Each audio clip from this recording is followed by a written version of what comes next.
반갑습니다. 저희가 니트라고 부르고 있는 그 국제정치 이론 연구 네트워크, 를 시작하도록 하겠습니다. 저희가 시리즈로 기획물로 크게 세 가지 파트가 있는데요. 오늘은 이론과의 대화라고 하는 시리즈를 진행하고자 합니다. 이 시리즈의 취지는 국제정치 이론에 대해서 좀 알기 쉽게 기존에 연구했던 우리 교수님들 모시고 이야기를 들어보는 그런 시간이라고 생각하시면 좋을 것 같습니다. 기존에 정치나 국제정치 관련된 영상들, 컨텐츠들이 꽤나 많이 있지만, 이론적으로 접근하거나 이론에 대해서 설명하거나 하는 그런 컨텐츠들이 많지 않아서, 저희 연구 네트워크의 또 목적과 취지에 맞게 이런 시리즈를 기획해 봤고요. 오늘은 그 이론과의 대화를 진행해 주실 그 분으로 이유철 교수님을 모셨습니다. 지금 화면에 나와 계신데, 안녕하세요. 안녕하세요. 네.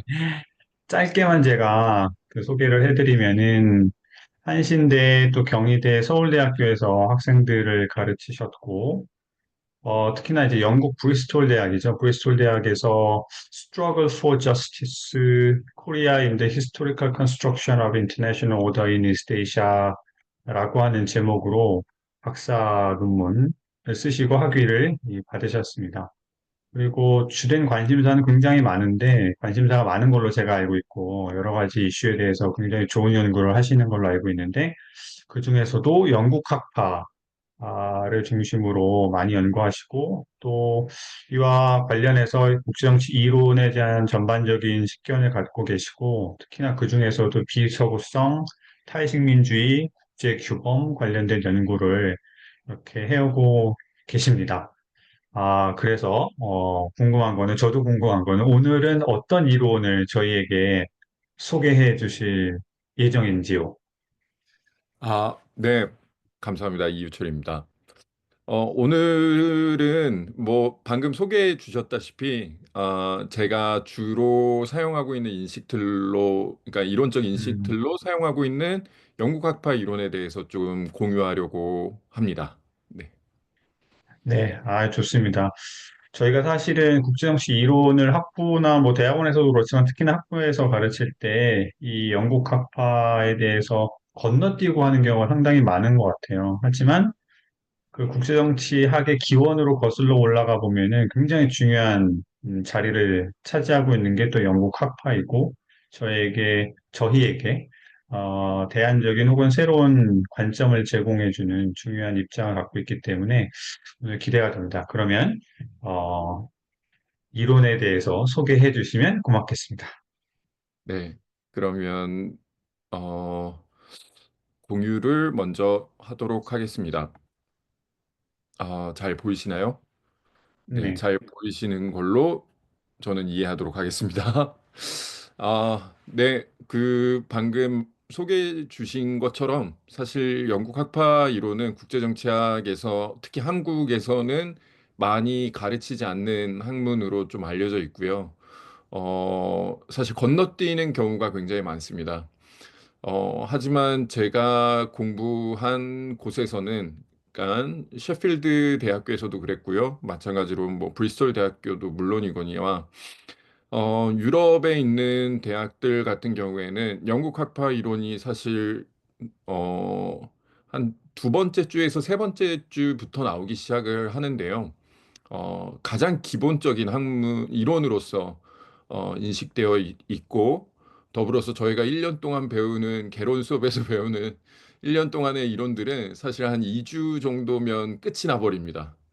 그래서 음, 정말로 미국적 국제정치학을 배운 저희로서는, 저도 포함입니다만, 상당히 당혹스러움을 감출 수 없는, 그리고 흥미진진한, 네, 수업이 시작되더라고요. 그래서 연구학파 이론부터 시작해서 뭐 구성주의 넘어가고 페미니즘, 뭐 행성정치, 푸코 뭐 등등 다양한 이론들로 이제 쭉쭉 뻗어나가는 것 같습니다. 그 중에서도 방금 말씀드렸다시피 가장 기본적인 이론으로서 사람들이 플랫폼처럼 사용하는 이론이 바로 영국학파 이론입니다. 이 영국 학파의 가장 특이한 점이 국제 체제에 대해서 사회적으로 인식한다는 점에서 가장 본인들의 아이덴티티를 보여주고 있는데요. 죄송합니다. 보여주고 있는데요. 그런 측면에서 제목을 체제의 사회적 인식론으로 잡아보았습니다. 가장 먼저, 죄송합니다.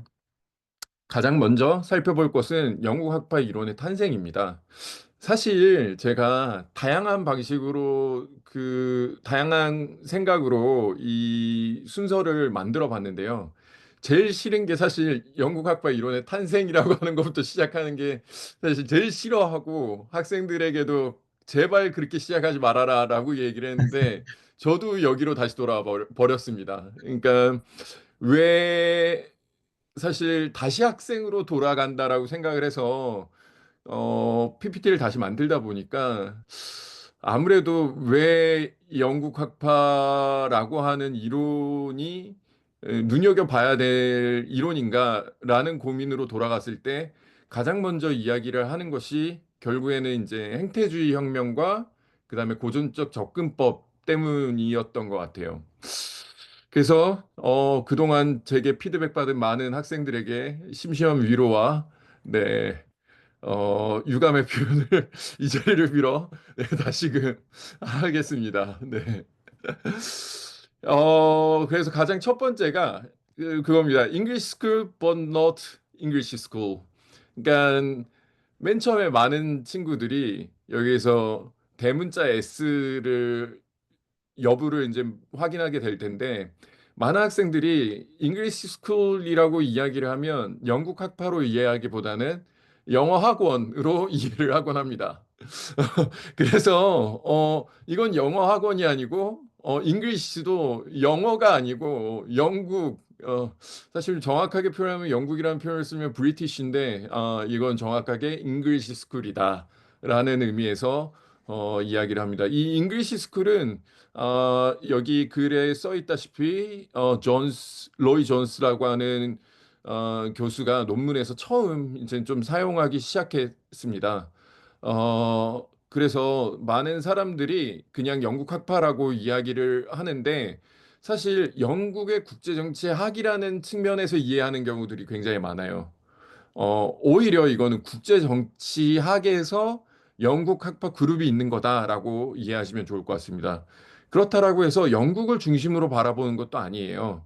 이 영국 학파라고 이야기 나온 것은 영국 국제정치이론위원회라고 하는 이 위원회에서 어, 영국의 학자들뿐만이 아니라 뭐 호주의 학자들도 있었고요. 뭐 그밖에 유럽의 학자들도 있었는데 이들이 모여서 함께 국제 이론을 공부했다라고 하는 그 맥락에서 사실 영국 학파라는 표현을 많이 썼습니다.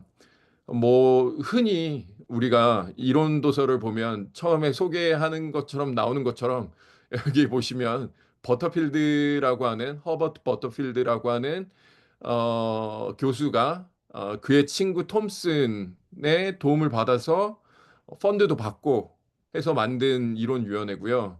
어, 후에는 이제 마틴 화이트라고 하는 또 다른 대표적인 학자 그리고 그 다음에는 음, 뭐 메리 부산까지는 아니고요. 네.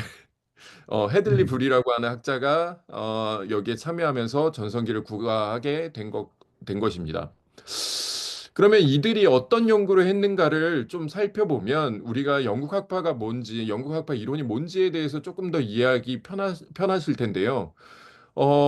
이 학자들은 국제 체제의 개념의 대안으로 어떤 국제 사회를 이야기하기 시작합니다. 특히 여기에서 특별한 것은 그동안 국제정치학이라고 하는 것이 우리가 외교 관계에서 살펴보는 이론으로서, 즉 실용학문으로서 어, 자리 잡기 시작한 미국의 국제정치학이 점점 영국 학파에 이르러서는 영국 학파에서는 이론으로서 국제사회를 설명하는 이론으로서 어, 거론되기 시작했다라고 하는 거죠. 이들이 연구한 거는 그러니까 기존의 실증 연구가 아닌 임피리컬한 연구가 아닌 오히려 이론을 만드는 개념으로서 좀 그 그룹이 보이기 시작했습니다. 그래서 이거를 1세대, 2세대, 3세대로 나누는데요.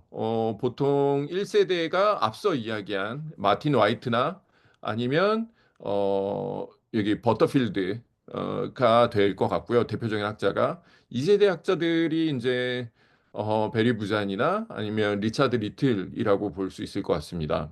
뭐 3세대를 제 지도 교수였었던 네, 장영진 교수나 혹은 스즈키 쇼고 아니면 막스주의적 지향점을 갖고 있는 안드류 링클레이터나 존 홉슨이 될 것 같습니다.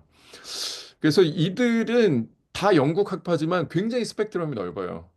그래서 제 지도 교수가 한 이야기를 하면 지도 교수가 두 명이었었는데요. 그 중에 한 명이었었던 미셸 토스텐이라고 하는 학자가 교수님이 제게 그런 말을 했습니다. 너는 영국 학파로 쓸 거냐? 그런데 그 학문은 근본이 없다. 말 그대로 파운데이션이 없는 학문인데 괜찮겠냐라고 이제 되물었었던 기억이 납니다. 그 정도로 사실 스펙트럼이 굉장히 넓고요. 이 스펙트럼을 가지고 어떻게 이용하느냐에 따라서 상당히 다양한 연구들이 아웃풋이 나오는 것 같습니다. 음. 예, 앞서 이야기했다시피 이 국제식 정치 이론의 성격을 탐구하는 학문으로서 영국 학파가 이제 연구를 시작을 하였고요. 더불어서 이것은 미국과 큰 차이를 보여줬다는 점이죠. 제가 네 보여줬다는 점에서 크게 다르게 볼 수 있을 것입니다. 특히 우리가 주목해야 되는 점은 이 영국 학파 이론이 행태주의 정치학의 어떤 반발이라고 해야 될까요? 아니면 그것과 각을 세우면서 등장하게 되거든요. 그러니까 우리가 흔히 아는 여기 행태주의 학자들이 있는데요. 이 학자들의 흐름에 대한 비판으로서 등장하게 됩니다. 가장 대표적인 카플란이라고 설명할 수 있는데요. 그는 이제 전통주의는 여기에서 이야기하는 전통주의가 바로 영국 학파에 해당되는 말이기도 합니다.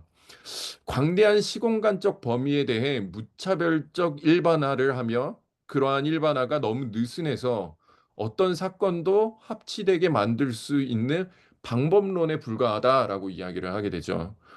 그러니까 이들의 그 영국 학파식의 전통주의적 접근 방식에 대해서 시공간적 한계를 해석을 통해 지나치게 일반화시키는 거 아니냐. 쉽게 이야기를 하면 너 뻥이 좀 센 거 아니냐라는 의견이기도 하고요. 따라서 객관성이 부재하거나 아니면 반증이 불가능하니까 그거는 주관적이고 따라서 주관적인 것은 이론이 될 수 없다라는 거죠. 마찬가지로 우리가 소위 뻥이 이론이 되기 어렵다라고 하는 것과 비슷한 맥락입니다. 따라서 그가 봤을 때는 국제관계에 대한 이해 진전에 기여를 하기 어려운 것이 바로 영국학파 이론이다라는 비판을 하게 됩니다. 즉, 행태주의에 대한 비판이라고 보시면 될 것 같습니다. 따라서 헤들리 불이라고 하는 학자는 이것에 대한 비판을 다시 시작하는데요. 과학적 접근하고 전통적 접근 두 가지로 나눕니다. 헤들리블은 1966년도에 나온 논문 International Theory: The Case for Classical Approach라고 하는 논문에서 그는 이렇게 말합니다. 과학적 접근은 국제관계 이론에 거의 기여하지 않았고 앞으로도 기여할 가능성이 없으며 고전적 접근을 잠식하고 궁극적으로는 대체하려는 의도가 있는 한 해롭다라고까지 이야기를 합니다. 굉장히 허스타일한 느낌을 가질 수 있을 것 같습니다. 당시 소위 행태주의라고 하는 것은 이론의 과학화, 그러니까 과학의 발전에 따라서 사회도 과학으로 설명할 수 있다라고 하는 어떤 이론적 자신감에 의해서 발생한 하나의 어, 과학혁명, 사회과학의 혁명이라고 볼 수 있는데요. 이거에 대해서 일고의 가치가 없다라고 이야기를 하게 된 것입니다. 같은 시대에. 그 이유로서 그는 몇 가지 근거를 제시하는데요. 직관적 판단과 가치의 문제를 배제한다는 점에서 국제정치의 여러 변수들을 방기한다라는 거죠. 쉽게 이야기를 하면 남북 간에 우리가 전쟁이 일어날 가능성이 극히 많지 않다라고 생각하는 이유는 사실 우리 안에 맥락이 존재한다는 거죠. 그러니까 단순히 핵무기를 가지고 있고 핵무기를 가지고 있는 북한에 대해서 굉장히 적대적인 한국이나 혹은 미국 등이 전쟁을 벌일 수 있다라고 하는 직관적인 판단이 아니고 우리 남북 간의 맥락을 봤을 때 그것이 쉽게 벌어지기 어려운 다양한 이유들이 존재한다. 역사적 맥락이 존재한다라고 하는 점에 더욱더 주목하자는 의미인 것입니다. 실제 성과의 대부분은 자신들이 비판하는 전통적 방법으로부터 달성된 것. 이 말은 결국에는 행태주의의 가설이라고 하는 것은 영국 학파에서 이야기하는 것은 주관적인 생각에 의해서 비롯된 것이다라는 거죠. 그런 점에서 전통적 방법론을 무시할 수 없다라는 의문을 제기하게 됩니다. 더불어서 부가적 가정들로 현실을 지나치게 단순화했으며 과학주의적 엄격함과 정확성은 사실 전통적 접근법으로도 달성할 수 있다라는 이야기를 하는 거죠. 오히려 우리 연구학파 주목해야 되는 점을 역사적이나 철학적 방법론을 더욱더 고려해서 자기 비판적인 이론을 만들어야 된다. 라고 이야기를 하고 있습니다. 리프렉티브한 연구가 필요하다는 거죠. 그래서 정리하면 이렇습니다. 영국 학파는 역사적 해석학적 방법을 통한 해석과 이해를 매우 중시 여깁니다. 그리고 정치가 사상가, 국제 법률가들이 국제사회에 대해 가진 인식의 지성사를 탐구하게 됩니다. 더불어서 유럽의 오랜 국제 정치적 경험에 기반되어 있다라고 이야기를 합니다. 즉, 뭐냐면 미국과 거꾸로 외교사에 굉장히 집중한다는 거죠. 네. 이것을 영국 합파 내에서도 다양한 방식으로 이 외교사에 접근을 하지만 주로 외교사에 대한 해석을 강조하고요. 더불어서 가장 유사하다고 알려진 구성주의와의 가장 큰 구분점으로서 이들이 역사적 방법론을 어, 주- 가장 대표적인 차이로 지적하고 있습니다. 따라서 이러한 역사를 내포하고 있는 역사를 가지고 있는 국제 체제를 어떻게 표현하면 좋을까라는 고민 끝에 나온 것이 결국에는 국제 사회라고 하는 맥락입니다. 즉 우리가 시스테미티컬한 방식으로 국제 정치를 이해하는 것이 아니고 우리가 국내 정치에서 벌어지는 다양한 역사적 맥락과 그다음에 사회적 맥락을 반영한 형태, 즉 국제 사회적 인식론이 필요하다라고 보게 되는 거죠. 그리고 이 국제 사회라고 하는 것은 단순히 우리가 소사이어티라고 하는 어떤 유기적 물체를 의미하는 것이 아니라 어, 크게 스펙트럼을 만들어주는데 마키아벨리와 같은 극단적인 생존에 치중한 국제사회에서부터 칸트라고 하는 어떤 이상적인 국제사회까지 세계사회라고 표현을 합니다. 사실 책에서는. 근데 이 사이에서 움직이는 이 양극단에서 합의가 되어가는 합리성에 주목하게 되는 거죠. 그래서 이 합리성이 영국 학파의 정체성을 설명하는 가장 중요한 개념으로서 작동하게 됩니다.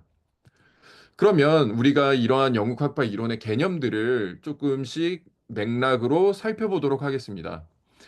앞서서 이야기했다시피 영국 학파 이론은 리얼리즘, 즉 자구책이 가장 우선되는 현실주의적 상태. 그 대표적인 학자로서 이제 마키아벨리적 인식론을 이야기합니다. 아무도 믿지 말라는 것이죠. 반면에 혁명주의, 뭐 굉장히 무섭습니다만은, 아니 너무 요즘에는 낭만인가요? 레볼루셔니즘이? 그런 의미에서 혁명주의라고 하는 것은 우리가 다른 의미에서 임마누엘 칸트라고 하는 학자가 생각했었던 어떠한 이상적인 세계, 그러한 세계, 이것은 리얼리즘의 정반대편에 존재하는 거죠. 그러니까 영원한 음, 평화가 가능하다라고 하는 영구 평화론에 기반한 혁명주의와 마키아벨리의 자구책에 기반한 현실주의, 이 두 양극단 사이에 존재하는 합리성, 합리주의가 어떻게 보면 영국학파를 규정하는 가장 기본적인 어, 그리고 알기 쉽게 이해할 수 있는 그들의 아이덴티티라고 볼 수 있을 것 같습니다. 그래서 이것들을 좀 한번 좀 펼쳐봤습니다. 현실주의, 혁명주의, 합리주의라고 하는 것을 가지고 보면 사실 현실주의는 정부가 부재하기 때문에 전쟁이 언제든지 발생할 수 있는 상태인 거고, 혁명주의는 세계 정부가 존재해서 언제나 교육과 협상이 기본적으로 존재하는 그 상태를 의미합니다.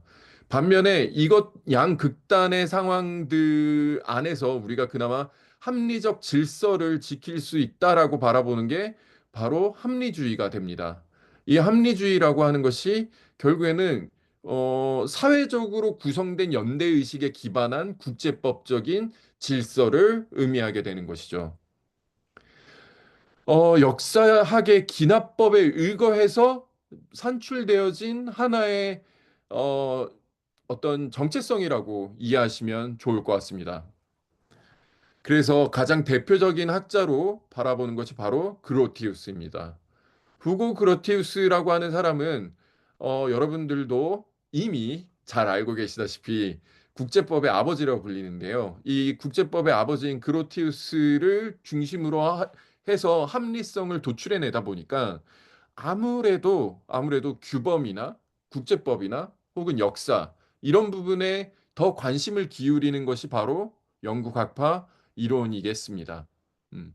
저도 마찬가지로 앞서서 은영수 교수님께서 저를 소개해 주실 때 이야기한 다양한 연구 분야들도 사실은 이런 맥락에서 나타나는 것입니다. 많은 사람들이 저 친구는 세상에 관심과 호기심이 너무 많구나라고 느끼겠지만 사실 이론적 토대가 이러하다 보니까 다양한 방식의 다양한 것들에 관심을 갖고 연구를 하게 될 수밖에 없는 것 같습니다. 이론적 음, 맥락에서는 어떻게 보면 합리적이라는 거죠. 네. 어, 그래서 이 합리성을 살펴보면, 합리주의를 살펴보면 사실 가장 핵심적인 거는 서구 문명을 대표하는 가치나 비전, 그리고 개인적인 도덕, 국가 이성, 사실 이런 것들도 아닌 정치적 도덕성, 현실주의와 혁명주의에 기대는 것이 아니고 중형적인 합리주의를 추구한 것이라고 저는 좀 정의하고 싶습니다.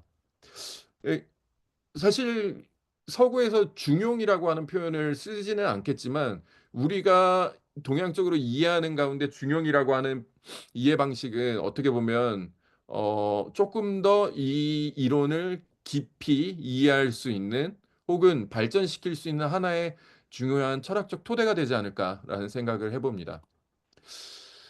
하지만 이들이 맨 처음에 생각한 국제사회라고 하는 것은 베스팔렌 체제에 기반되어 있는 거죠. 이 베스팔렌 체제라고 하는 것이 가장 핵심적인 국제 체제가 작동하는 기본적인 법칙이라고 생각을 하는 거죠. 그래서 서구 사회에서 경험한 이 베스팔렌 체제가 여기에서 이야기하는 합리주의적인 결론의 개념이다라고 이해를 하시면 될 것 같습니다. 그러면 베스팔렌 체제란 무엇인가라고 이야기를 하면 가장 쉽게 대답해 드릴 수 있는 것은 주권국가 체제다라고 대답해 드릴 수 있을 것 같습니다. 하지만 이것을 조금 영국 학파식으로 다시 설명을 하자면 뭐 이거는 베리 부잔이라고 하는 사람이 Primary Institution이라고 하는 내용을 이야기하면서 설명한 내용이기는 하지만 국제 정치에 대해서 베스팔렌 체제에 대해서 1차 제도와 2차 제도로 나누고 그다음에 자연법과 국제사회가 존재하는 이러한 형태가 국제사회 영국 학파가 이야기하는 국제사회 개념이다라고 설명할 수 있을 것 같습니다. 뭐 1차 제도는 보시면 알겠지만 주권, 영토, 힘의 균형, 인민의 평등, 불평등 뭐 이렇게 보면 되게 큰 어떤 담론들을 개념과 담론들을 이야기하고 있다라고 한다면 2차 제도는 이거를 기반해서 만들어진 다양한 프랙티컬한, 임피리컬한 제도들을 의미하게 됩니다. 그래서 그러면 이 국제사회라고 하는 것이 어떤 것이냐, 누가 구성하고 있느냐라고 이야기를 한다면 당연히 국가들이 되겠죠. 그래서 이 국가들이 서로 합의해서 제도를 공유하고 사회적 연대성을 만들어내고 이것이 결국엔 국제사회가 된다라고 하는 거죠. 그런데 재밌는 것은 expansion of international society라고 하는 거죠. 저희 영상 중에서 그 전재성 교수님께서 이 부분에 대해서 잠깐 설명을 하셨으니 한 번쯤 전재성 교수님의 그 저자와의 대화 내용을 한번 좀 살펴보시면 좋을 것 같은데요. 여기에서 영국 학파가 이야기하는 expansion of international society라고 하는 것은 국제 사회가 점점 팽창이 되어 가서 전 세계로 퍼지는 과정을 이야기를 합니다.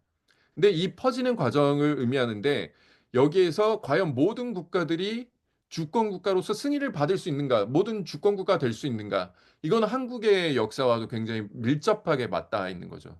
사실 여기에서 가장 중요한 것은 승인이라고 하는 지점에서 우리는 현실의 벽에 부딪히고 맙니다. 어. 그래서 사실 국제사회론에서는 다른 주권 국가들의 승인을 통해서만 국제사회의 주체로서 주체 중 하나인 국가로서 인정받게 된다는 거죠. 그리고 이 승인을 결정하는 것은 문명의 표준, 스탠다드 오브 시빌라이제이션이라고 하는 하나의 개념, 이 기준으로부터 이에 부합되느냐, 부합되지 않느냐에 따라서 결정되어 왔다는 거죠.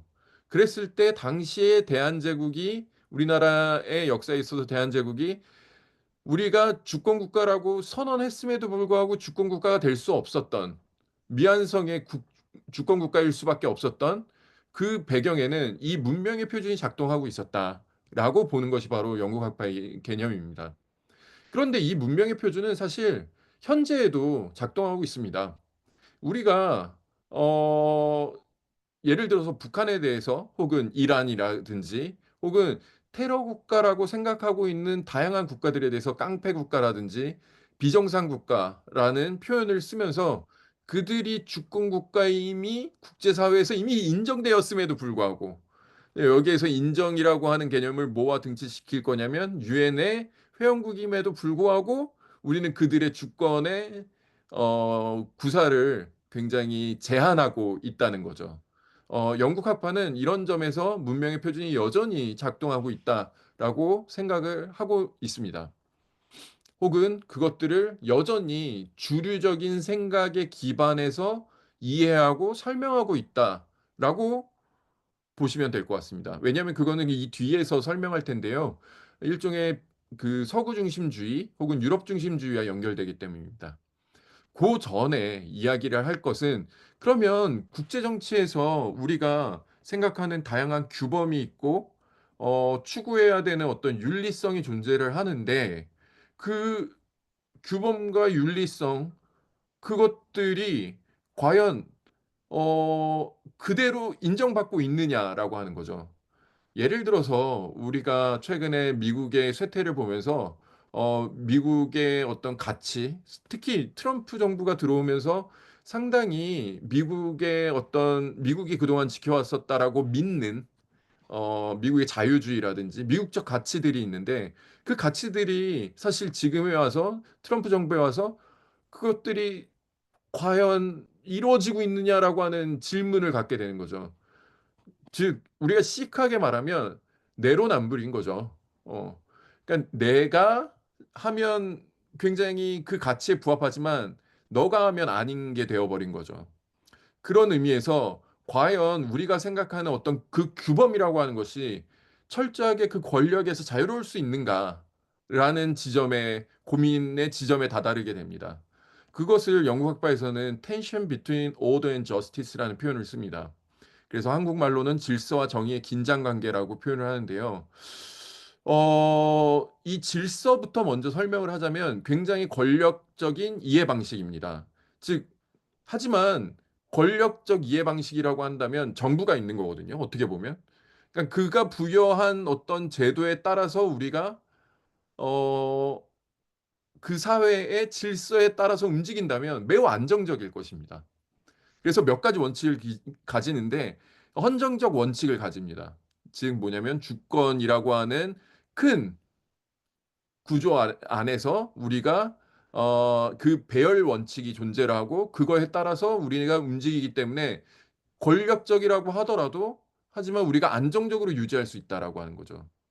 그리고 공존하는 거죠. 사회가 존재하기 위한 최소한의 조건인 거죠.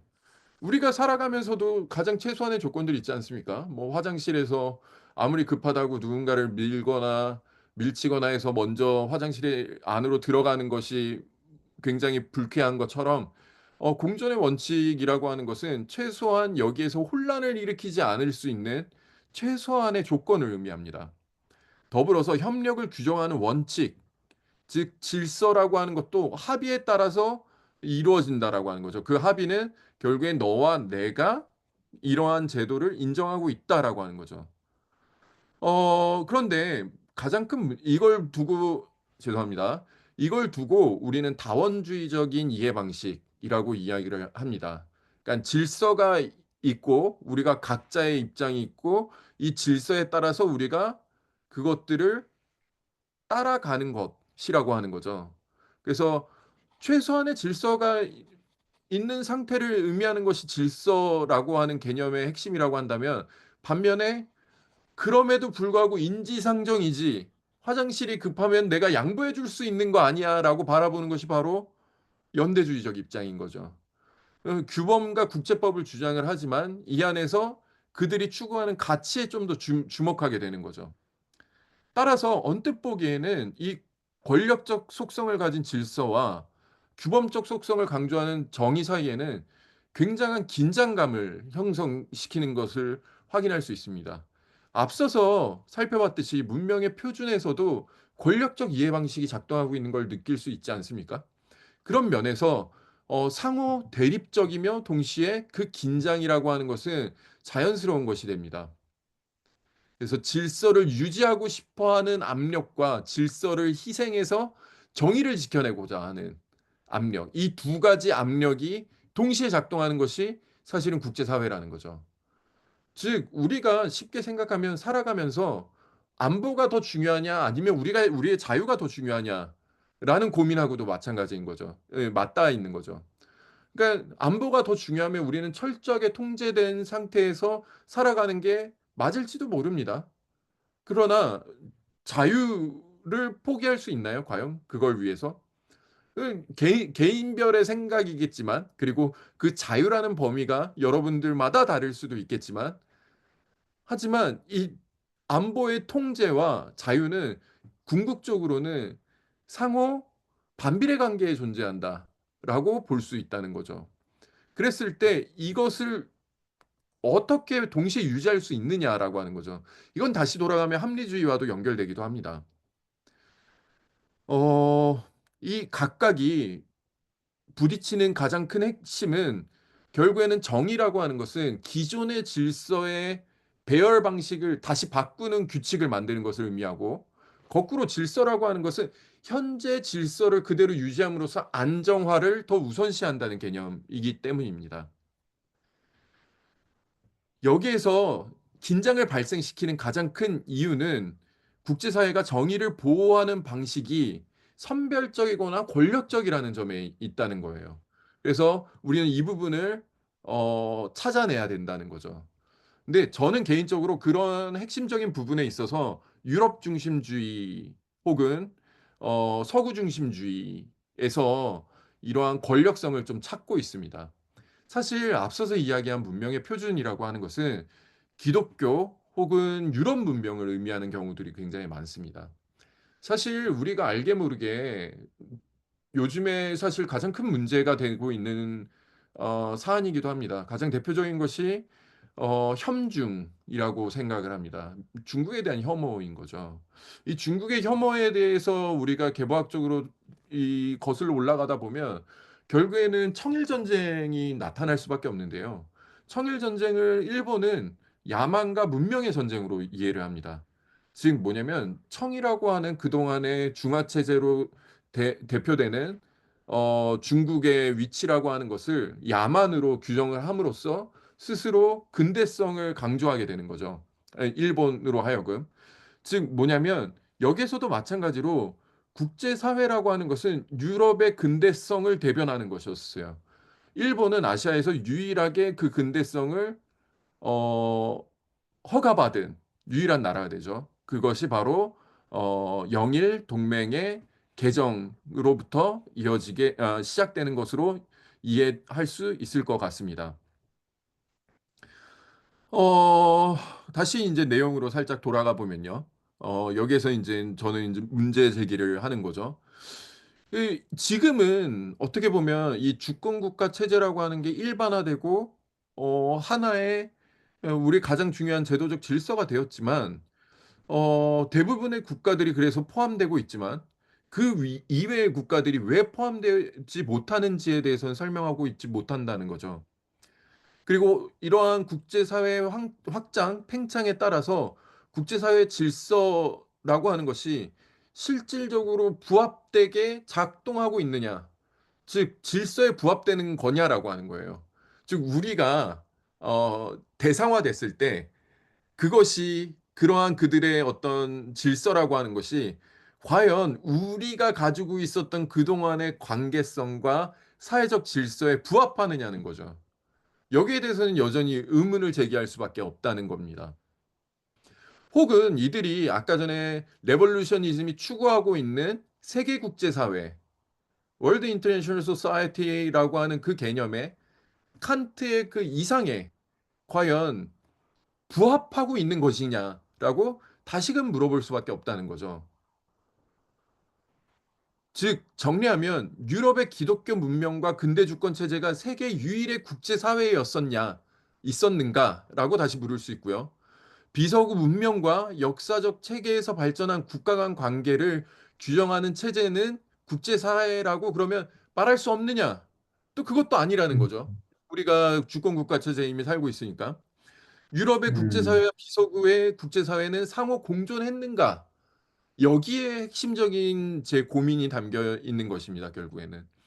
즉, 우리가 유럽의 국제사회라고 하는 것이 있었던 것만큼 우리가 대상화됐을 때, 그 대상화를 다시 주체화 시켰을 때, 우리가 볼 수 있는, 대상화된 지역으로서는 보이지 않았었던, 주체화된 지역으로서 찾아낼 수 있었던, 인식할 수 있는 그 지역 국제사회라고 하는 개념을 우리는 확인할 수 있다는 거죠. 동아시아만 따져도 우리 안에 우리의 국가 간 인식 방법이라고 하는 것이 존재했다는 것을 얘기하고 싶은 거죠. 뭐 대표적으로 삼국지에서 음, 여러분들이 조공 보내고 외교 사신 보내고 마음에 안 들면 참수하고 네, 마음에 들면 돈만 일단 받고 동맹을 맺고 하는 그 과정하고 다 똑같습니다, 사실은. 그래서 앞선 고민들을 다양한 학자들이 다양한 고민으로 나타내는데요. 가장 대표적인 것이 비서구 지역 국제 사회라는 개념입니다. 쉽게 이야기하면 Regional International Society라고 하는 개념으로 이것을 설명하기도 합니다. 과거에는 그러면 유럽 국제 사회만을 우리가 주장했을 때는 이러한 개념을 보지 않았느냐? 있었습니다. 하지만 이들은 소사이어티로 보지 않고 시스템, 그냥 체제로 바라본 거죠. 그러니까 야만인들끼리의 어떤 사회는 존재할 수 없으니까요.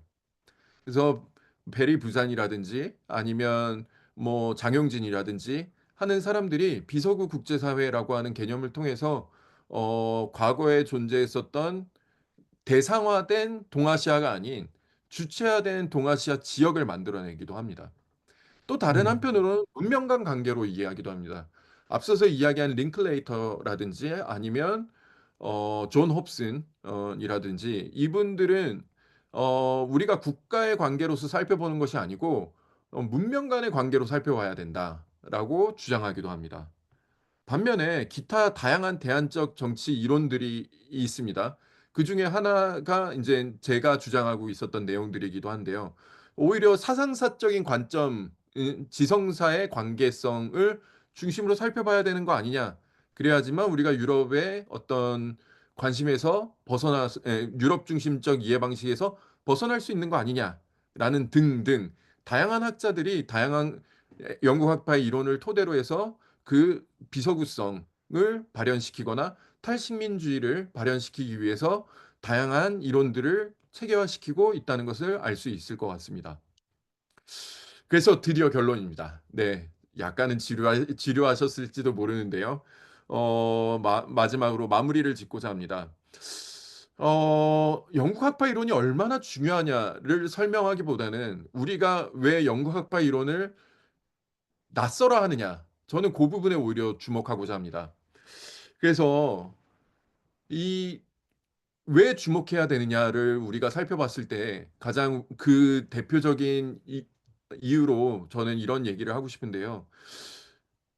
사실 국제정치 이론이라고 하는 것이 제3세계, 요즘은 글로벌 사우스라고 이야기를 하죠.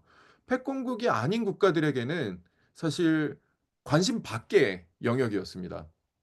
왜냐하면 국제정치는 내가 결정할 수 없는 것이기 때문이죠. 따라서 지금 우리가 알고 있는 현실주의, 자유주의, 신현실주의, 신자유주의 혹은 웬트류의 그 구성주의 이러한 주류 이론들 같은 경우에는 사실 미국에서 생겨서 미국에서 주로 사용되고 있는 이론들입니다. 그 뭐 물론 우리나라에서도 가장 많이 사용되고 있죠. 근데 이것들을 살펴보면 너무나도 권력 중심적으로만 이해한다는 거죠. 즉 강강약약이라고 이야기를 해야 되나요? 아니면 오히려 거꾸로죠. 강약, 약강이 되는 거죠. 즉 강한 국가에게 약한 모습을 보여주고 혹은 약한 국가에게 더 많이 수탈을 하면 우리가 더 부유해지는 거 아니냐, 강해지는 거 아니냐라는 형태의 이해 방식만이 남아 있는 것은 아닌가라는 의문을 갖게 됩니다. 하지만 최근에 전환기적 질서라는 표현을 여러분들 많이 들어보셨을 것 같습니다. 미국이 여전히 패권국이냐? 아, 과연 중국이 딥시크에서도 보다시피 뭐 다양한 비판들도 있습니다만, 미국이 지금 라이징 스타인 것은 우리가 부정할 수 없지 않느냐? 이렇듯 그동안의 단극적 패권 질서나 혹은 양극적 질서라고 하는 것으로 설명되어 왔었던 다양한 권력적 이해 방식이라고 하는 것이 지금 최근에 구조적으로 변화하기 시작했다라고 하는 거죠. 하지만 우리가 지금 주류적인 시각으로 바라본다면, 즉 권력적 질서로 바라본다면 어떻게 보면 이거는 너무나도 당연한 갈등이 존재하는 거죠. 즉 기존 스타가 있고 라이징 스타가 있고 그러면 라이징 스타는 계속 1등을 하려고 할 거고 1등인 사람은 1등을 지키기 위해서 노력을 할 겁니다. 그러면 둘 간에는 리비저니스트 즉 수정주의 국가와 현재 현상 유지 국가 이 두 국가로 존재를 하는 거죠. 근데 지금 현재 우리나라의 스테이터스에 만족하게 된다면 제3세계 국가들 이 둘에 속하지 않는 국가들 같은 경우에는 결국에는 내가 현상 유지, 내가 지금 누리고 있는 것만큼 누리면 돼라고 하는 욕망이 강해질 거고 당연히 리비저니스트는 우리가 위협적으로 느껴질 것입니다. 그게 아마 과거 앞서서 이야기한 협중 혹은 어 차이나 리스크라고 하는 개념으로 더욱더 크게 우리에게 작동을 하고 있는 것 같습니다. 그랬을 때 결국에는 주류 이론들의 결론은 따라서 우리는 둘 중에 하나를 선택해야 된다. 혹은 누가 센지 우리가 지켜봐야 된다. 아니면 우리가 그냥 외나무 다리를 건너는 것처럼 조심스럽게 외줄타기를 해야 된다. 라고 하는 결론으로 다다를 수밖에 없습니다. 그런 점에서 영국학파 이론은 어쩌면 그것으로 벗어난 인식론이라는 점에서 하나의 대안이 될 수 있지 않을까. 대안적 인식론이 될 수 있지 않을까. 즉 사회적으로 이해함으로 인해서 우리가 그동안 A or B로 남아 있었던 선택지를 A or B or C or D 즉 다양한 선택지를 만들 수 있는 가장 기본적인 이론적 플랫폼으로 사용할 수 있지 않을까 하는 생각을 해보면서 오늘 발표를 마치도록 하겠습니다. 내용을 쉽게 이해하셨는지 혹은 제 설명이 충분했는지는 잘 모르겠습니다. 하지만 지금 우리가 주목해야 되는 지점은 과거에 우리가 그동안 집중해 왔었던 어떻게 보면 합리적 선택에 대한 의문을 가져야 되는 시기가 아닌가라고 생각을 합니다. 합리적 선택이라고 하는 것은 우리가 경쟁을 해서 따라서 이긴 것을 선택하는 것이거든요. 근데 영국 학파에서 이야기하는 합리주의라고 하는 것은 우리가 사회적으로 합의된 무언가예요. 즉 합리성에 대한 인간 합리성에 대한 어떤 경쟁적 인식이나 자본주의적 경쟁이나 라든지 하는 방식으로 우리가 살펴보는 것이 아니라 오히려 우리가 사회적으로 합의할 수 있는 합리성에 주목해 보는 것. 그것이 어떻게 보면 영국학파의 이론의 핵심이라고 생각을 합니다. 여러분들께서 도움이 되시면 구독과 좋아요 잘 부탁드리겠습니다. 네, 오늘 끝까지 들어주셔서 감사합니다.